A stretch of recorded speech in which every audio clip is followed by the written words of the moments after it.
those concerns are actually very warranted. And naiintindihan ko naman kung saan nanggagaling yung mga tao. Ang sa amin lang, and I will explain to you guys the process of how this works. And actually, as majority leader, it is part of my job. You always have to check what the numbers are for each bill, lalo na kapag led at priority. Binibilang mo talaga yung mga boto kung gaano kalaki ang suporta ng Kamara. Now, if you look at the numbers of the people that voted for the anti-political dynasty bill, overwhelming majority. Now, the way it works is you consult the party leaders before the vote. So tatanungin mo sa kanila, ilan ba talaga ang boto ng NUP? Ilan talaga ang boto ng NP? Gaano kalaki ang suporta sa NPC? And it becomes a consultative dialogue between the leadership and the party leaders to check how much support there is for that said bill.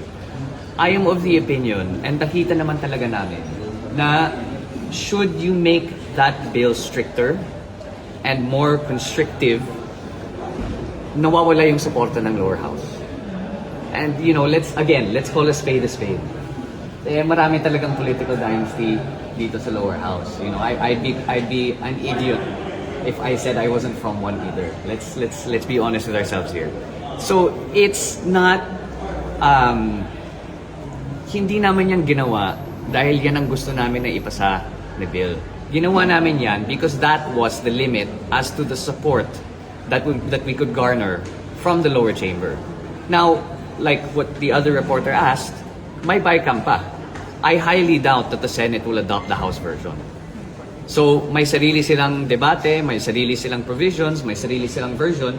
When they pass their version of the anti-political dynasty bill, there will be a bicameral conference, and then there will be another opportunity to amend whatever provisions the upper house think to be inadequate or not tenable to the Filipino people. So to answer your question, it was really a matter of getting it through already na ipasa natin dito sa House to get the conversation started. This is not the final result of what the bill will be. Hindi po ito batas. This is just the version that we in the lower house were able to produce and garner support for. Because had it been more strict, baka hindi tayo makakakuha ng boto.